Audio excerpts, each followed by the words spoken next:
Welcome to the Happiness and Success After Illinois Tech podcast with the Illinois Tech alumni. We're so happy you're here, and we can't wait for you to be inspired from all these real-life stories of people that attended Illinois Tech, graduated, and found success. No matter your major, your background, or where you're from, success and happiness are possible, and here are the stories to prove it.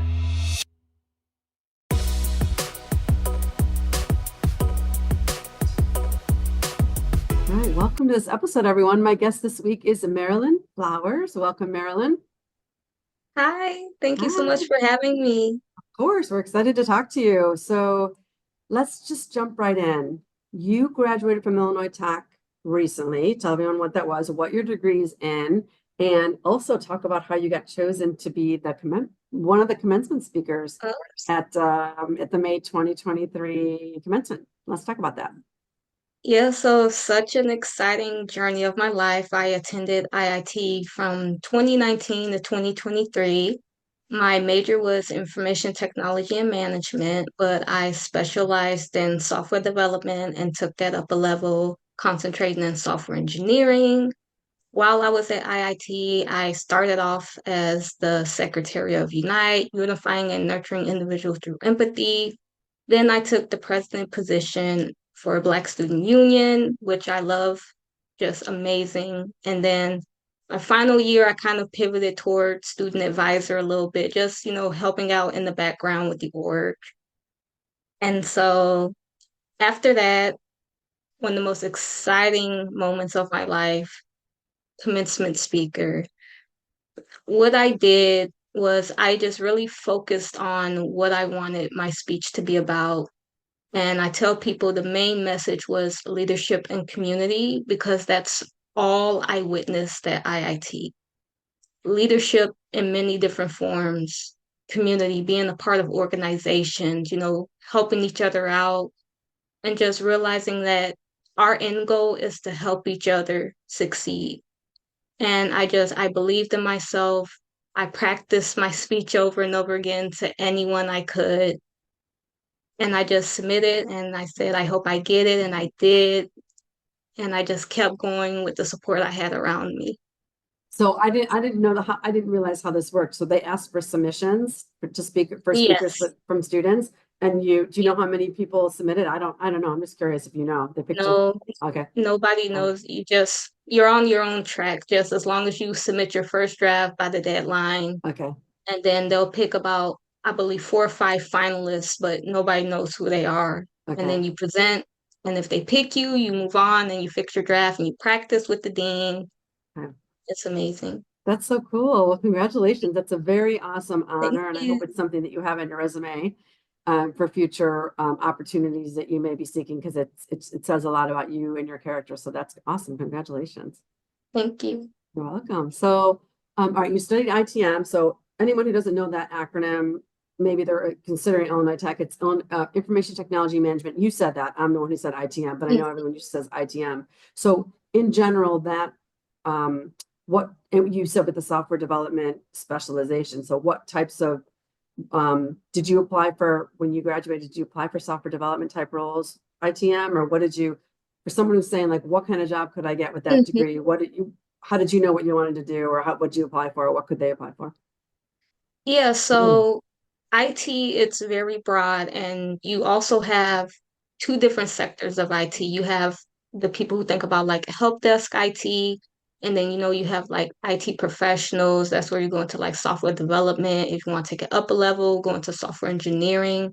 You have systems engineer, you have database engineering, and then you have what I am now, site reliability engineering. I've So never heard of yeah. that role, site reliability engineering. What is that? So site reliability engineering is kind of in the name, but I'll give you all just a breakdown. So if you haven't heard of the strategy DevOps, you have development team and then you have the IT professionals. And as you're going through the software development cycle, you use those principles for just security of the software. Where site reliability engineers come in, we're more of the engineering approach to that. We kind of discipline that process and that strategy. and we focus on, reliability of the software, observability, monitoring the software systems, the products, the services. We focus on service level agreements, just making sure that scalability in the software that we use and the practices that we use. Okay, cool. I learned Yeah. something new. Because I have an IT consulting background, and so I've heard of DevOps and some of the other things you're mentioning, but that one's a new title for me. So I'm glad that you broke it down. That was good. Yeah. Did you always think you were going to study information technology when you were in high school, getting into college? Did you know you picked the major and stayed with it? No, that's also another story. So when I was in high school, I knew that the thing I wanted to be was towards software engineering. I said, I'm going to do computer science. I'm going to do software engineering. That's my plan. And so I did apply for computer science here, but unfortunately, I didn't get into that program. But they didn't give up on me. They said, hey, try ITM, Information Technology and Management. And I said, okay, I'll give it a try. And I got into the program and I noticed that I liked it. The classes that I was getting introduced to, operating systems, working with Linux, a few of the recent ones, system integration, cloud computing. I loved it. I said, wow, this is amazing. I'm a type of person, I love to learn no matter what it is. Technology is just my thing. I like to have my hands in many different baskets because I feel like everybody should. Don't focus on one thing and just explore out and see what works for you. Yeah, Nice. that's kind of my journey. Yeah. It's kind of funny that you did get into the thing you wanted, but this probably and it sounds like this ended up being a better fit, which is Yes. usually what happens with the universe. Like Mm-hmm. there's a reason you didn't get there because you wouldn't like that as much, and you probably it would have taken you longer to figure it out. You ended up in ITM, so that's interesting how that happens. It's a good lesson. Yeah. Okay, so when you were trying to get this first job, did you or the internship leading to this job? Number one, did you have an internship? How did you get it? And number two, how did you go about getting this job? What was that journey like? What tips and tricks do you have for people? Okay, so I got a few internships while at IIT, but they weren't related to this job. So the first internship I got was actually through the university called Scarlet Data Studio, and it focuses on people who are aspiring to be software engineers. And I did that one. I worked as a front-end software engineer with that internship. Loved it. Winesh, my mentor, shout out to you. You've been so inspirational to me with everything dealing with software engineering and technology. And my second one, I actually applied through my advisor with Black Student Union, and that was for Discovery Partners Institute. I was a research scholar, and we focused on front-end development. One of our projects was doing research on media misinformation and kind of just building an interface to help detect that. So like kind of putting like all our brains together. I was actually the only ITM person on the team. Everyone else was computer science. Okay. But I feel when you have a passion for something, you go after it. That's And right. so leading up to this job, as I say, always keep your eyes and ears open for different opportunities. My advice for people job searching, don't keep a narrow path, expand out your opportunities and your options, learn what skills you have that are transferable. What do I mean by that? Skills that you can use in multiple workspaces. And also listen to your passion. So when I graduated in May, I was on the job search. It took a minute, and to be honest, it was kind of scary because, after the first month passed, I said, okay, I've done all of these things. I've been BSU president, I've been commencement speaker, and I'm like, it's taking quite a bit. And, it was hard for, quite a few of us. It's just a job market at the time.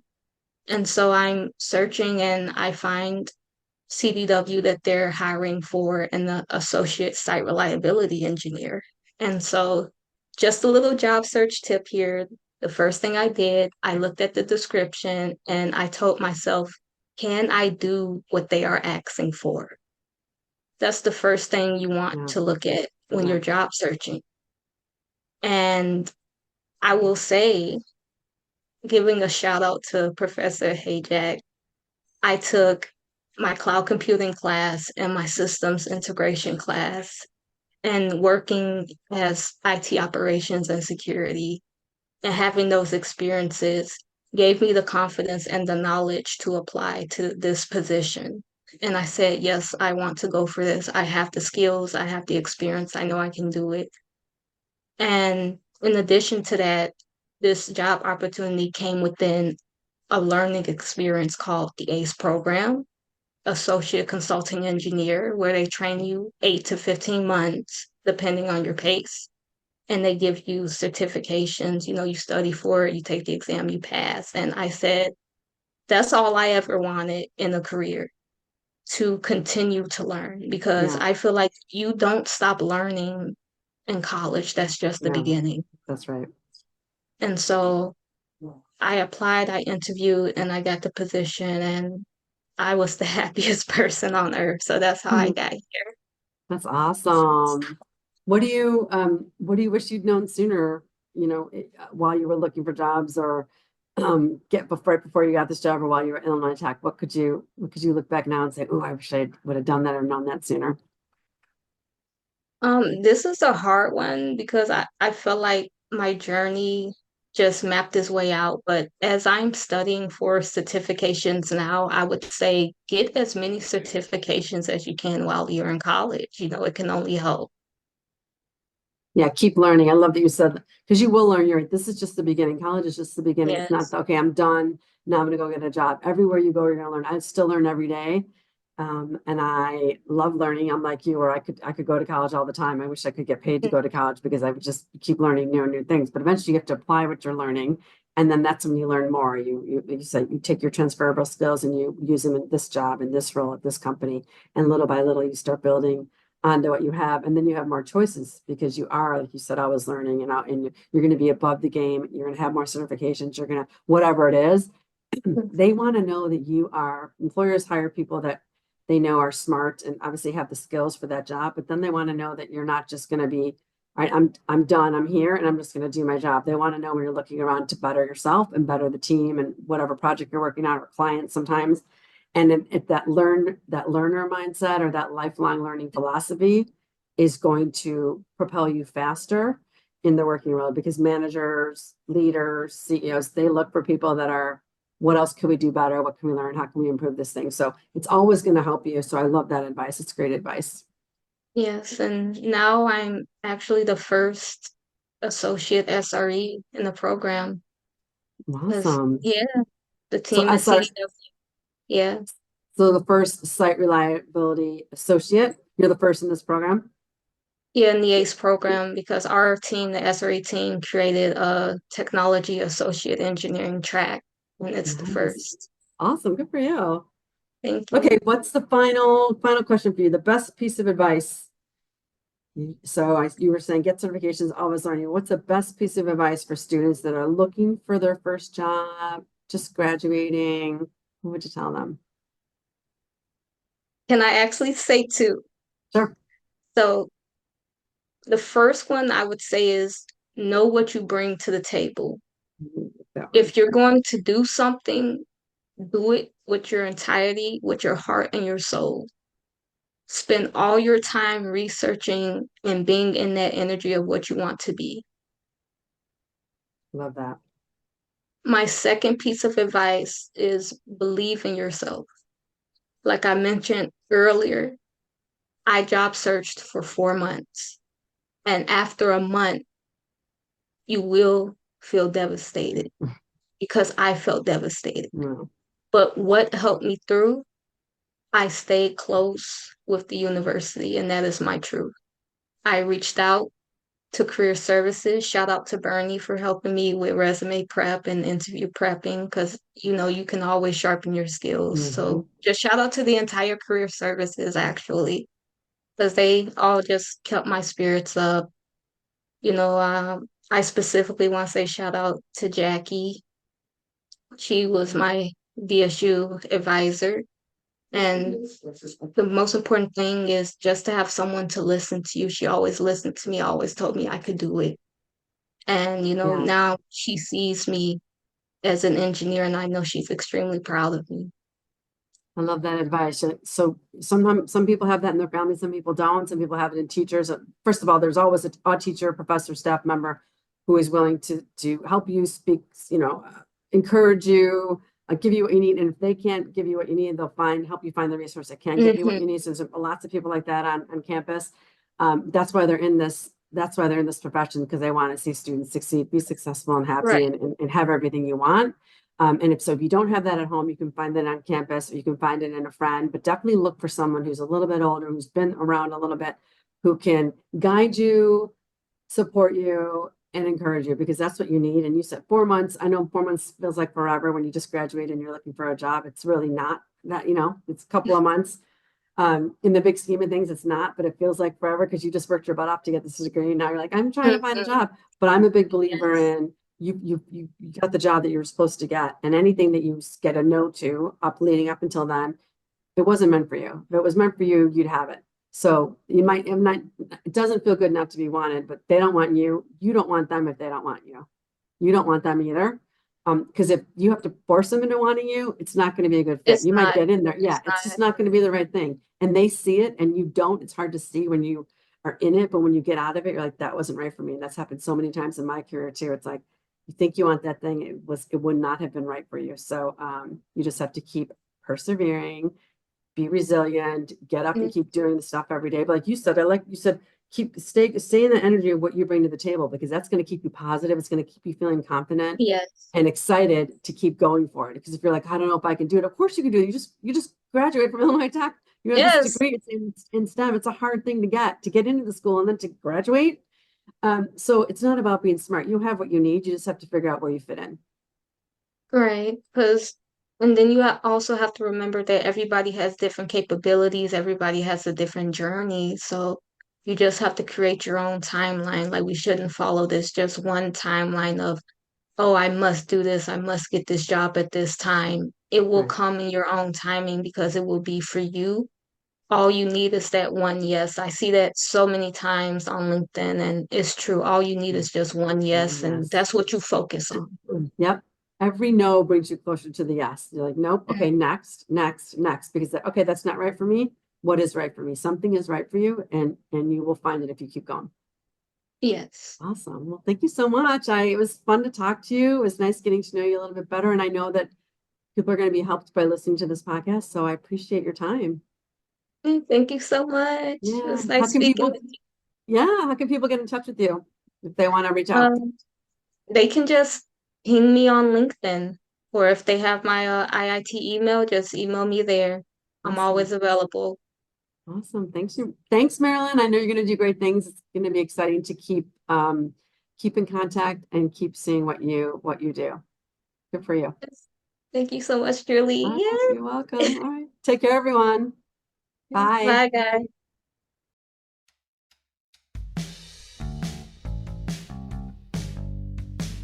Thanks for listening, everyone. Check out the Illinois Tech Connect platform. It's the official networking site for Illinois Tech alumni. It's operated by Illinois Institute of Technology Alumni Association with help from Career Services. The aim of the platform is to connect our entire alumni community to provide a space for communication, networking, and other opportunities. Also, join the Illinois Tech Career Services group on LinkedIn and learn about all things career related. And be sure to follow us on Instagram, Facebook, and Twitter. Finally, as an alum, whenever you need career guidance or advice, you're always welcome to connect to the Career Services Department, make an appointment with a career coach, and take advantage of this lifelong resource available to all alumni. We can't wait to help you, and more importantly, we can't wait to see what you do.